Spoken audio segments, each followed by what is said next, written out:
नमस्कार। स्वागत है आप सभी लोग का फिर से एक बार हमारे फार्मेसी एक्सप्रेस इंडिया चैनल पर। आज हम डिस्कस करने वाले हैं एक कॉम्बिनेशन ऑफ ड्रग जो कि हमारे टाइप 2 डायबिटीज़ मेलाइटस की कंडीशन में बहुत ज़्यादा यूज़ होती है और बहुत सारे डॉक्टर्स जो हैं ज़्यादातर इस मेडिसिन्स को प्रिस्क्राइब भी करते हैं। जैसे कि नाम आप देख पा रहे होंगे स्क्रीन पे, इसका नाम है टेनीग्लिप्टिन विथ मेटफॉर्मिन। ये एक कॉम्बिनेशन ऑफ मेडिसिन है जो कि यूज़ करते हैं हम हाई ब्लड शुगर लेवल, जब हमारे बॉडी के अंदर जब ब्लड शुगर की जो लेवल है ब्लड के अंदर वो जब इंक्रीज़ हो जाती है। और इंक्रीज़ तभी होती है जब हमें डायबिटीज़ की कंडीशन है, डायबिटीज़ मेलाइटस की कोई कंडीशन है, या इंसुलिन डिपेंडेंट डायबिटीज़ मेलाइटस हो या non insulin dependent diabetes mellitus हो। तो उस कंडीशन में ये जो हाई ब्लड शुगर लेवल जो है हमारा एक सिंपल और एक बहुत ही क्लियर जो है सिम्टम्स हमें दिखता है। अब जो टाइप 2 डायबिटीज़ मेलाइटस है वो होता क्या है और क्या क्या कंडीशन उसके अंदर होते हैं। सिंपल सी चीज़ है, दो कंडीशन इसके अंदर आप सिंपली तरीके से आप देख सकते हो। पहला ये है कि आपका जो पैंक्रेटिक बीटा सेल है एनफ इंसुलिन की सिक्रीशन नहीं करेगा, मतलब कि सिक्रीशन की इनिबिशन हो रही है। सेकंड ये है कि आपका जो इंसुलिन सिक्रीट आउट भी हो रहा है वो रेजिस्टेंट हो गया है। रेजिस्टेंट का मतलब है कि जो बॉडी सेल्स हैं वो रिस्पॉन्ड ही नहीं कर पा रहे हैं, रिस्पॉन्ड नहीं कर रहे हैं नॉर्मली जैसा कि रिस्पॉन्ड वो करते थे इंसुलिन के लिए। तो जब इंसुलिन के लिए जो नॉर्मल रिस्पॉन्स था सेल का, अगर वो नहीं हो पा रहा है, उस कंडीशन में ग्लूकोज का जो इंट्री है हमारे सेल्स के अंदर वो किसके थ्रू होता है, वो हमारे इंसुलिन के ही थ्रू होता है। ग्लूकोज का conversion into the cell as a form of energy वही नहीं हो रहा है, जिसके कारण कि ग्लूकोज की एंट्री जो है हमारे सेल में इनिबिट हो गई है। अब जब ग्लूकोज की इनिबिशन हो गई है सेल के अंदर जाने में, तो ग्लूकोज का जो लेवल हमारे ब्लड में है वो धीरे धीरे इंक्रीज़ होते जाएगा। ज़्यादातर जो टाइप 2 डायबिटीज़ मेलाइटस की कंडीशन है वो एक तरीके से हम कहते हैं adult onset of disease. Adult onset में ही ये ज़्यादातर कंडीशन पाई गई है। जैसे कि पीपल्स हैं, जैसे कि अगर कोई आदमी या कोई औरत जो मिडिल एज मतलब 35 टू 50 के बीच में, या उससे ओल्डर मतलब 60 और 70 के एज में, उनका बहुत ही लाइकली है कि उनको डायबिटीज़ की कंडीशन हो सकती है। अब एक रिपोर्ट जो आई थी WHO की 2003 में, उसमें कहा गया कि वर्ल्ड लेवल पे 150 मिलियन जो केसेस हैं डायबिटीज़ 2 मेलाइटस के हैं। डायबिटीज़ 2 मेलाइटस के 150 मिलियन केसेस हैं, जिसमें सिंपल भाषा में अगर हम बात करें, इंडियन एस्पेक्ट में बात करें, तो 15 करोड़ लोग डायबिटीज़ मेलाइटस टाइप 2 से पीड़ित हैं। वही कंडीशन अनुमान लगाया गया है कि 2025 तक वो टाइप 2 डायबिटीज़ मेलाइटस जो कंडीशन है वो अप्रॉक्सीमेटली 30 करोड़ पीपल्स को हो सकती है। इसका मेन रीज़न क्या है? मेन रीज़न इसका ये है कि जो हमारा लाइफ स्टाइल हमारा चेंज हो गया है। हम ज़्यादा अमाउंट में जंकी फूड्स, अनहेल्दी आइटम्स, उन सब का इंटेक ज़्यादा लेते हैं। अल्कोहल का इंटेक ज़्यादा लेते हैं, जिससे कि लीवर पे हमारा इफ़ेक्ट करता है, और लीवर बहुत हद तक हमारे इस पर्टिकुलरली दी हार्मोन लेवल को भी मेंटेन करने में, हर एक हार्मोनल मैकेनिज़्म को मेंटेन करने में बहुत बड़ा रोल प्ले करता है। उसी तरीके से हमारी एक्सरसाइज, हमारी डाइट, हमारा अल्कोहल इंटेक, ये सारी और स्ट्रेस, ये सारी कंडीशन है जिसके कारण कि डायबिटीज़ मेलाइटस की कंडीशन, टाइप 2 डायबिटीज़ मेलाइटस की कंडीशन हमारे बॉडी में होती है।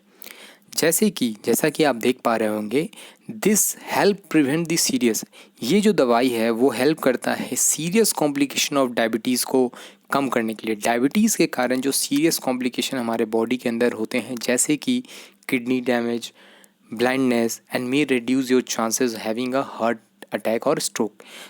ये सब कंडीशन एक सिंपल टर्मिनोलॉजी में आप ये समझ जाइए कि जब भी आपका शुगर लेवल बढ़ा हुआ है, इसका मतलब है कि आपको नेफ्रोपैथी मतलब किडनी डैमेज की कंडीशन हो सकती है।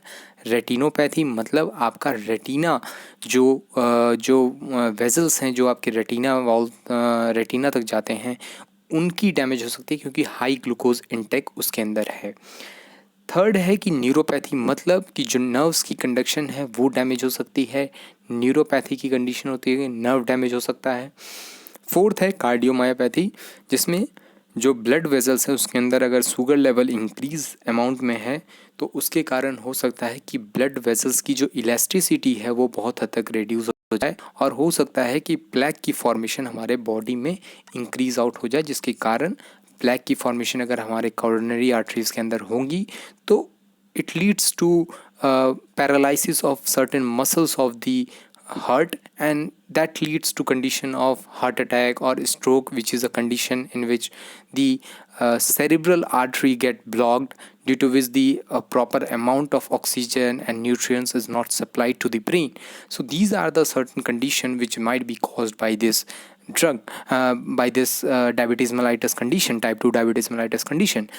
हर ऑल डायबिटीज़ मेडिसिन जो है बहुत अच्छा काम करते हैं जब हम उसके साथ एक हेल्दी डाइट और एक अच्छी एक्सरसाइज रूटीन को मेंटेन करते हैं। तो इसीलिए डॉक्टर हमेशा इस चीज़ को प्रिस्क्राइब भी कहते हैं और इस चीज़ पे ज़्यादा ध्यान देने के लिए भी कहते हैं। You should take it a regular at the same time each day. इस दवाई को, ये जो कॉम्बिनेशन ऑफ थेरेपी है, उसे हमको एक रेगुलर पीरियड ऑफ टाइम और एक समयबद्ध तरीके से हर समय लेते रहना चाहिए, सो कि हमारा जो बेनिफिट है वो एक तरीके से इन्हेंस आउट हो पाए। आप जब भी इसे स्टॉप ना करें विदाउट डॉक्टर रिकमेंडेशन, प्लीज़ इस दवाई को आप स्टॉप ना करें, इसे बंद ना करें खाना। इसे रेगुलर पीरियड ऑफ टाइम में, एक प्रॉपर अमाउंट में और एक प्रॉपर पीरियड ऑफ टाइम में इसे आपको लेना है। It is important to stay on a diet. एक बहुत इंपॉर्टेंट है कि आपको डाइट और एक्सरसाइज प्रोग्राम को मेंटेन करना है, जो कि रिकमेंड किया जाता है बाय डॉक्टर जब वो इस मेडिसिन को प्रिस्क्राइब करते हैं उस समय।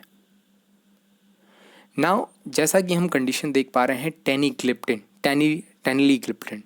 टेनीग्लिप्टिन जो है एक तरीके की जो ड्रग है वो क्लासिफिकेशन के अंदर आती है डाईपेप्टिडाइल पेप्टिडेज 4 इनहिबिटर। अब इस चीज़ को हम समझते हैं, डाईपेप्टिडाइल पेप्टिडेज 4 इनहिबिटर का मतलब क्या है। डाईपेप्टिडाइल पेप्टिडेज की 4 इनहिबिटर को ये इनहिबिट करता है, DPP4 को ये एक तरीके से इनहिबिट करता है, जिसके कारण किस तरीके से इनहिबिट करता है, कॉम्पिटिटिवली इनहिबिट करता है।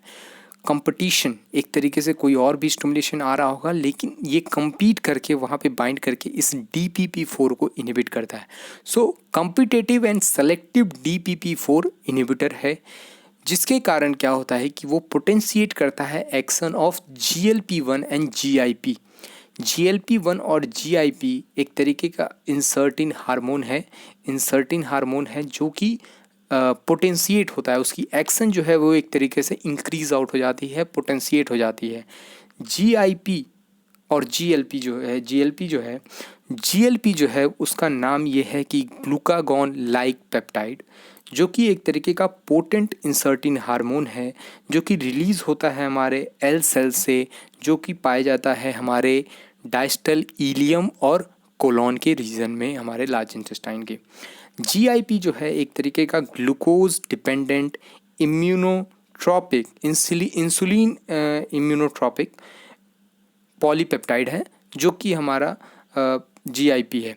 अब ये क्या करता है, ये दोनों की जब पोटेंशिएशन होती है, जब potentiate the action of GLP और GIP जो होता है, जब इन दोनों की एक्शन को पोटेंशिएट होता है तो इंसर्टिन हार्मोन की स्टिमुलेशन इंक्रीज होती है, जिसके कारण कि बूस्ट करता है पोस्ट पेरेंडियल इंसुलिन रिलीज को। पोस्ट पेरेंडियल की कंडीशन का मतलब ये है कि जब हम कोई एक डाइट ले रहे हैं, एक खाना लिए, मान लीजिए सुबह हम 10 बजे खाना खाएं, उसके बाद जो इंसुलिन रिलीज की कंडीशन है उसको ये एक तरीके से इन्हेंस करता है। क्यों?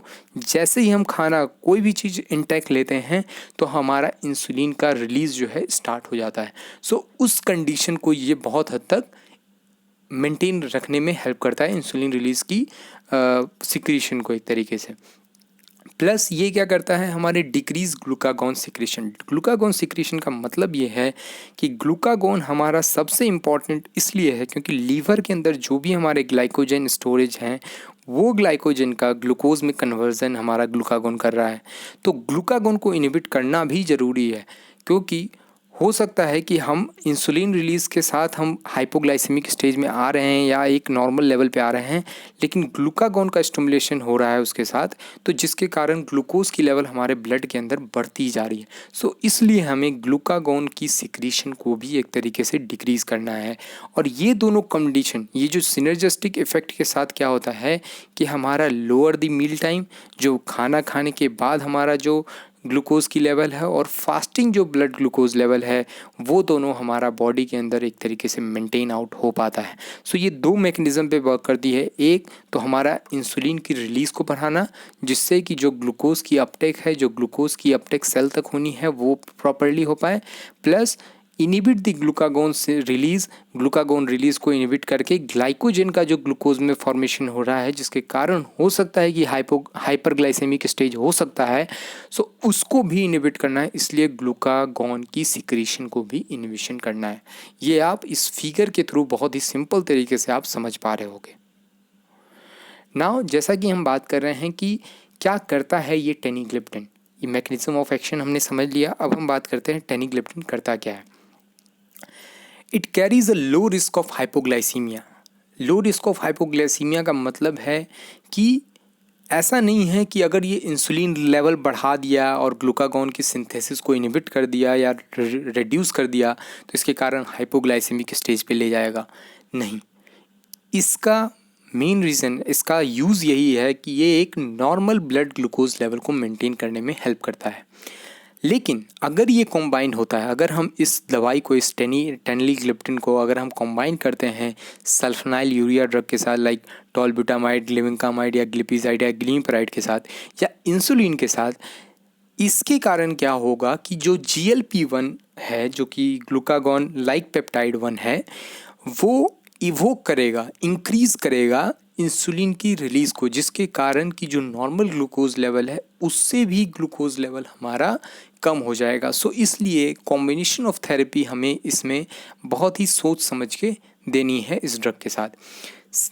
सेकेंड पॉइंट ये है कि it is develop in Japan. Japan में ये दवाई जो है डेवलप की गई है, ये मॉलिक्यूल डेवलप किया गया है, और ये एग्जर्ट करता है एक long lasting 24 hour of action. 24 hour of action का कहना ये है कि आप सभी लोग जानते हैं कि जो डायबिटीज़ की कंडीशन है उसमें इंसान ऐसा तो नहीं है कि हर दिन भर बैठा रहेगा घर पे, दिन भर तो वो बैठा रहेगा है नहीं। सो उसको रेगुलर पीरियड ऑफ टाइम पे अपना काम जो है, जो भी अपनी काम है, बिजनेस है या जो भी चीज़ें हैं वो करनी है।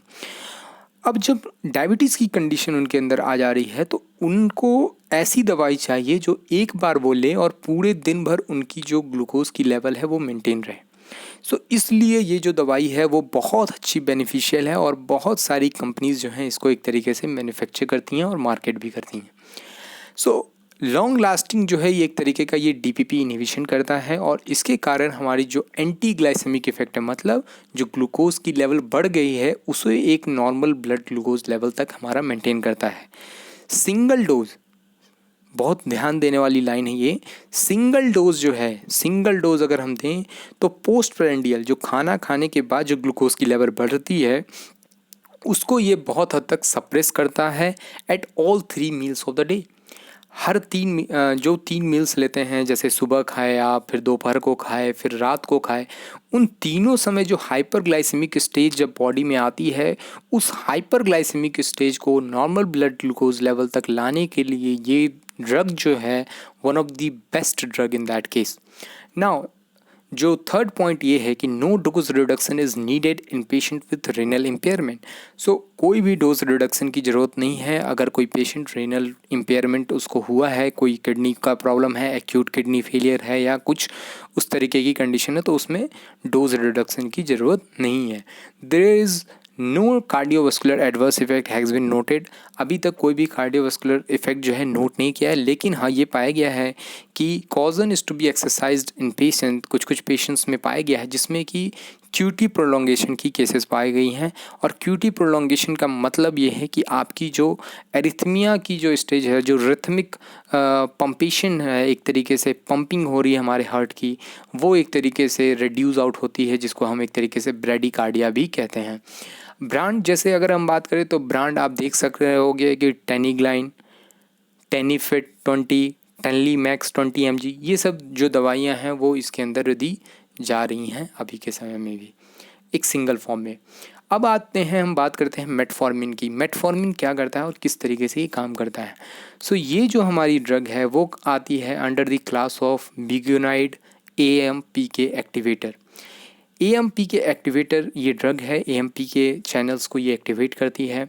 सेकेंड पॉइंट ये है, ये एक यूग्लाइसेमिक स्टेज को हमारे बॉडी के अंदर मेंटेन रखने में हेल्प करती है। यूग्लाइसेमिक स्टेज का मतलब ये है कि एक नॉर्मल ब्लड ग्लूकोज कंसंट्रेशन जो हमारे बॉडी के अंदर मेंटेन रहनी चाहिए, उसके लिए ये बहुत हद तक हेल्पफुल है। अब रेदर देन दी हाइपोग्लाइसेमिक, नॉर्मल ब्लड टेनिग्लिप्टिन भी वही कर रही है नॉर्मल ब्लड ग्लूकोज लेवल को मेंटेन करने के लिए, वैसे ही रेदर देन हाइपोग्लाइसेमिक, ऐसा नहीं है कि मेटफॉर्मिन हाइपोग्लाइसेमिक स्टेज को लाने देती है, मेटफॉर्मिन भी हाइपोग्लाइसेमिक स्टेज को नहीं लाने देती है and it does not stimulate the pancreatic beta cell. अब हाइपोग्लाइसेमिक स्टेज को नहीं लाने का मतलब ये भी है कि मेटफॉर्मिन जो दवाई है वो पर्टिकुलरली हम इंसुलिन रेजिस्टेंस को कम करने के लिए दे रहे हैं। सो इंसुलिन रेजिस्टेंस को जब कम करना है तो हमको इंसुलिन की इफ़ेक्टिवनेस को बढ़ाना है, ना कि इंसुलिन की सिक्रीशन को बढ़ाना है यहाँ पे। सो ये एक तरीके से जो मेटफॉर्मिन दवाई है वो इंसुलिन रेजिस्टेंस पे काम करती है, ना कि इंसुलिन सिक्रीशन पे।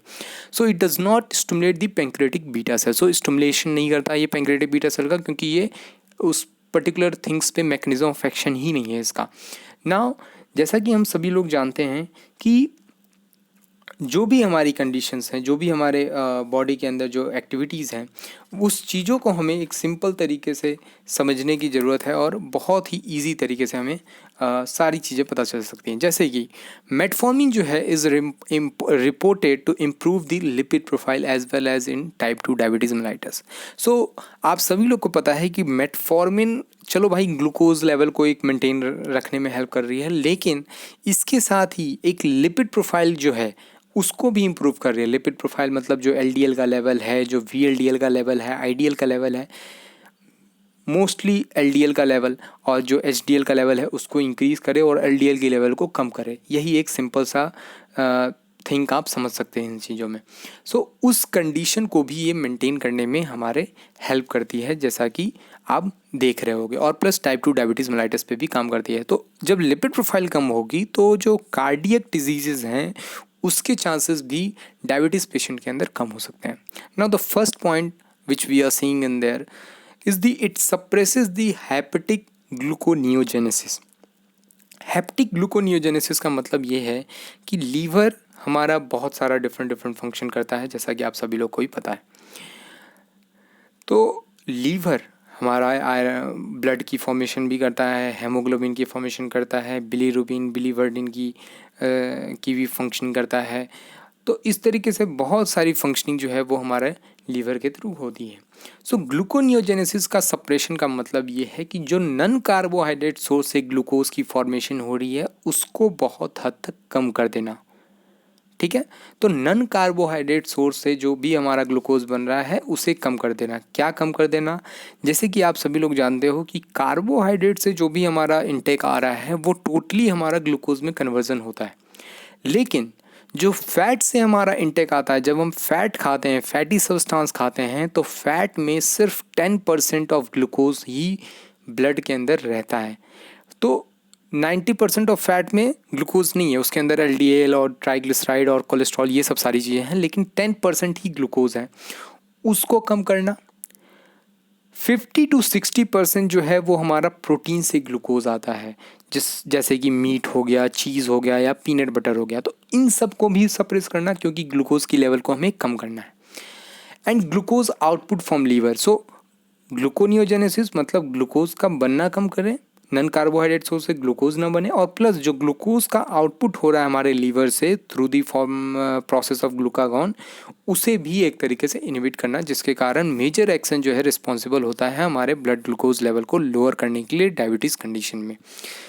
नाउ सेकेंड पॉइंट ये है कि enhance the insulin mediated glucose Uptake and disposal in skeletal muscle and fat. Simple सा थिंग ये है कि इंसुलिन के द्वारा जो मीडिएटेड ग्लूकोज अपटेक हमारे सेल्स में होता है वो हमारे को बढ़ाना है, और जो भी हायर इनटेक बच रहा है, कुछ मान लो कि चलो सेल्स सब सारी सेल्स जो हैं यूटिलाइज कर ली, कुछ अमाउंट में ग्लूकोज तब भी बच रहा है, नॉर्मल लेवल से ज़्यादा बच रहा है, तो उस कंडीशन में हमको उस ग्लूकोज को डिस्पोज करना है कहाँ पे, स्केलेटल मसल में और फैट के पास।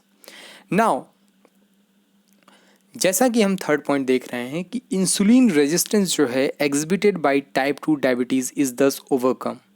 अब टाइप 2 डायबिटीज़ कंडीशन में जो इंसुलिन की रेजिस्टेंस है वो कैसे ओवरकम हो सकती है, दिस ट्रांसलेट इनटू, किस तरीके से ट्रांसलेट हम इसे कर सकते हैं सिंपल तरीके से।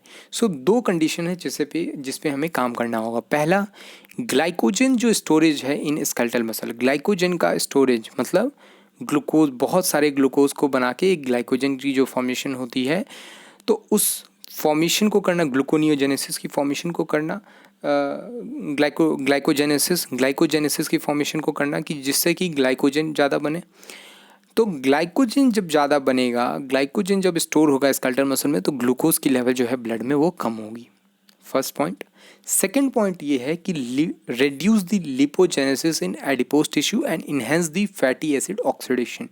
सो lipogenesis का मतलब ये है कि जो भी फैट सेल्स, जैसे कि फैट सेल्स के अंदर जो ट्राइग्लिसराइड्स हैं वो ब्रेक डाउन हो, वो break down into the fatty acid, वो ब्रेक डाउन होते हैं, ट्राइग्लिसराइड जो है वो ब्रेक डाउन होते हैं in the form of fatty acid and glycerol in the absence of stimulatory factor. So fatty acid और ग्लिसरॉल जो है वो ज़्यादा बन रहा है। अब जब फैटी एसिड और ग्लिसरॉल ज़्यादा बनेगा तो fat cell not expand rapidly enough to store the increase fatty acid. जो भी फैटी सेल, जो भी फैटी एसिड ज़्यादा बन रहा है उसको फैट सेल जो है स्टोर नहीं कर पा रहा है उतना। अब जब स्टोर नहीं कर पा रहा है और अगर स्टोर कर ले रहा है तो increase the fatty acid outflow, increase the fatty acid flow. Fatty acid की जो फ्लो है वो हमारे फैट के अंदर बढ़ते जा रही है। Then the excess release fatty acid begins, जिसके कारण कि हो सकता है कि हमारे अंदर फैटी एसिड की जो रिलीज़ है वो एक तरीके से हमारे अंदर बॉडी के अंदर बहुत हद तक बढ़ जाए, to accumulate in the tissues. अब वो धीरे धीरे कहाँ के जाएंगे, फैटी सेल्स से एब्जॉर्ब, फैटी एसिड जो है फैटी सेल्स के अंदर गए, फैटी सेल से फिर वो टिश्यूज़ के अंदर एक्यूमुलेट होना स्टार्ट होंगे, जैसे कि लीवर हो गया, स्केलेटल मसल हो गया। और इसके कारण क्या होता है, हमारे लिपोटॉक्सिसिटी की कंडीशन होती है, और लिपोटॉक्सिसिटी के कारण हमारा जो सिस्टमिक इंसुलिन रेजिस्टेंस है वो बहुत हद तक कॉज होता है।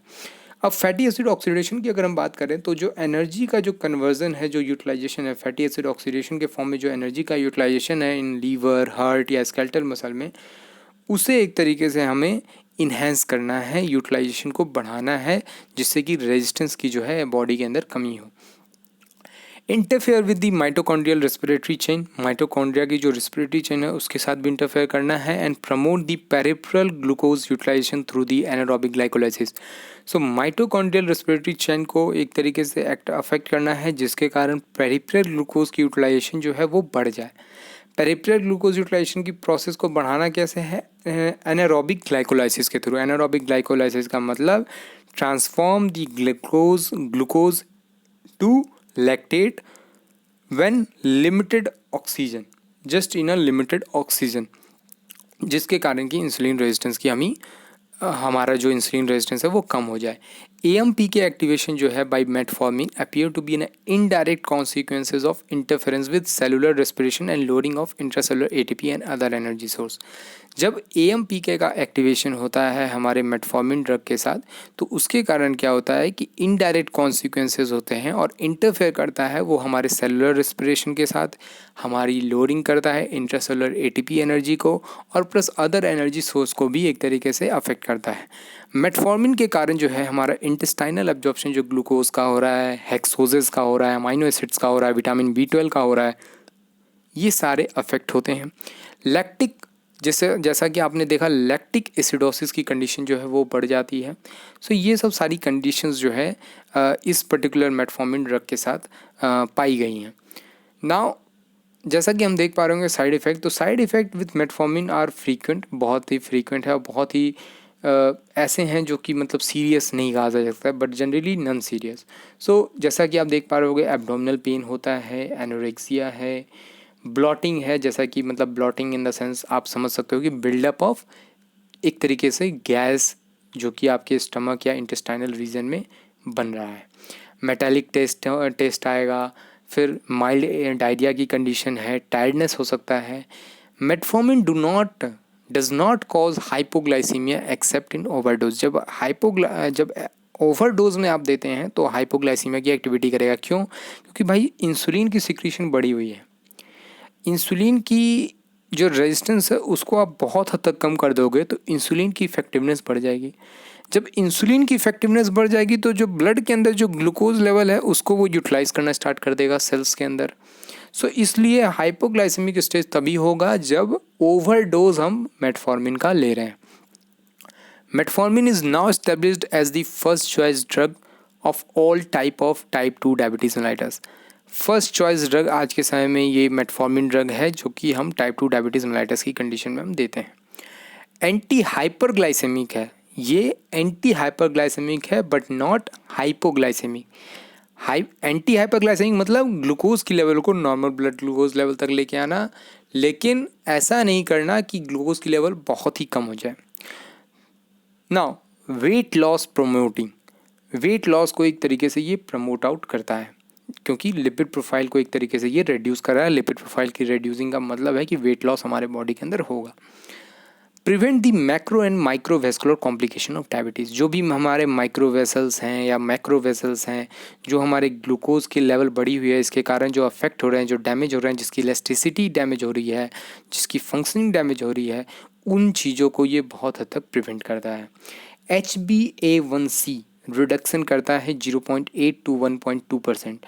नाउ HbA1c एक तरीके का ये है, इसके अंदर हम ये पता करते हैं कि हेमोग्लोबिन के साथ कितना ग्लूकोज अटैच्ड है, और ये कम से कम 3 महीने तक का पता चल सकता है एक बार आप जब टेस्ट करवाते हो। क्यों? क्योंकि RBC का जो टाइम पीरियड है, लाइफ टाइम पीरियड, वो 3 मंथ्स का है। So amount of blood glucose level just attach to the haemoglobin वो हम पता करते हैं HbA1c के साथ। और इसमें जो है एक तरीके से हमारा जो, अगर मान लो कि अगर ग्लूकोज लेवल बढ़ा हुआ है, ग्लूकोज लेवल ज़्यादा हेमोग्लोबिन के साथ ज़्यादा ग्लूकोज अटैच्ड है, इसका मतलब है कि उस कंडीशन, उस टर्मिनोलॉजी को हम कहेंगे glycated haemoglobinaemia. Now haemoglobin, glycated haemoglobin कहेंगे, एनीमिया नहीं कहेंगे, anaemia is a different thing. Now it also can prevent new onset of type 2 diabetes in obese. जो भी नया ऑनसेट या नया कोई सिम्टम्स आ रहा है टाइप 2 डायबिटीज़ में ओबेस पेशेंट्स में, उसको एक तरीके से ये रिड्यूस करता है। Middle age subject with impaired glucose tolerance by the, जब भी मिडिल एज या कोई भी ग्लूकोज का टॉलरेंस नहीं है, ग्लूकोज की जो टॉलरेंस है वो अफेक्ट हो रही है, उस कंडीशन में डायबिटीज़ प्रिवेंशन प्रोग्राम के द्वारा इसे कहा गया है कि ये दवाई हम दे सकते हैं in that cases of glucose intolerance as well. Now जैसा कि हम दवाई देख पा रहे होंगे कि हम टॉप जो ब्रांड हैं इंडिया की फार्मास्यूटिकल्स कंपनीज़ के द्वारा, जो फार्मास्यूटिकल कंपनीज़ हैं उन सब की जो टॉप ब्रांड हैं वहाँ उन सब का नाम यहाँ पे दिया हुआ है। जैसा कि आप देख पा रहे होंगे, टेनीग्लाइन एम जो कि जाइडस मेडिको का आता है, टेनलीमैक एम मैक्लियोड्स फार्मा के द्वारा मार्केटिंग की जाती है इसकी, एटरनेक्स एम जो कि एलेम्बिक फार्मा के द्वारा मार्केटिंग की जाती है, टेंडिया एम एरिस लाइफ साइंस के द्वारा जो है इसको मार्केट आउट किया जाता है, टेनीप्राइडी जो कि एक तरीके से माइक्रोलैब जो कंपनी है उसके द्वारा ये मार्केट आउट किया जाता है, जीटामेट प्लस जो कि ग्लेनमार्क कंपनी के द्वारा इसे मार्केट आउट किया जाता है। सो ये सारी जो कॉम्बिनेशन और सारी जो ब्रांड हैं वो दी जाती हैं। सो इसीलिए आप इस वीडियो में आप देख पा रहे होगे कि किस तरीके से ये टेनलीग्लिप्टिन और मेटफॉर्मिन की कॉम्बिनेशन किस तरीके से यूटिलाइजेशन है। सिंपल सी चीज़ आप समझ जाओ कि टेनलीग्लिप्टिन आपकी इंसुलिन की सिक्रीशन को बढ़ा रहा है सो दैट कि normal blood glucose level maintain रहे, और मेटफॉर्मिन आपकी जो इंसुलिन की जो रेजिस्टेंस हो गई है, जो इफ़ेक्टिवनेस कम हो गया है सेल्स के अंदर, उस इंसुलिन रेजिस्टेंस को नॉर्मल लेवल पे ला रहा है। नॉर्मल लेवल पे लाने का मतलब यही है कि वो एक नॉर्मल ब्लड ग्लूकोज लेवल को हमारे बॉडी के अंदर मेंटेन रखने के लिए हेल्प कर रहा है। सो यही कंडीशंस पे ये दोनों मेडिसिन वर्क करती हैं, और ये मेडिसिन जो कॉम्बिनेशन ऑफ दिस मेडिसिन जो हैं वो बहुत हद तक और बहुत हद तक ये जो दवाई है ये यूज़ की जा रही है और ज़्यादातर ये सस्टेन रिलीज़ फॉर्मुलेशन में बनती है। कुछ कुछ कंपनीज़ जो हैं इसे एक तरीके से एक्सटेंडेड रिलीज़ के फॉर्म में भी बनाती हैं। So that's it from this presentation. Thank you for watching this video. Thank you. Keep supporting.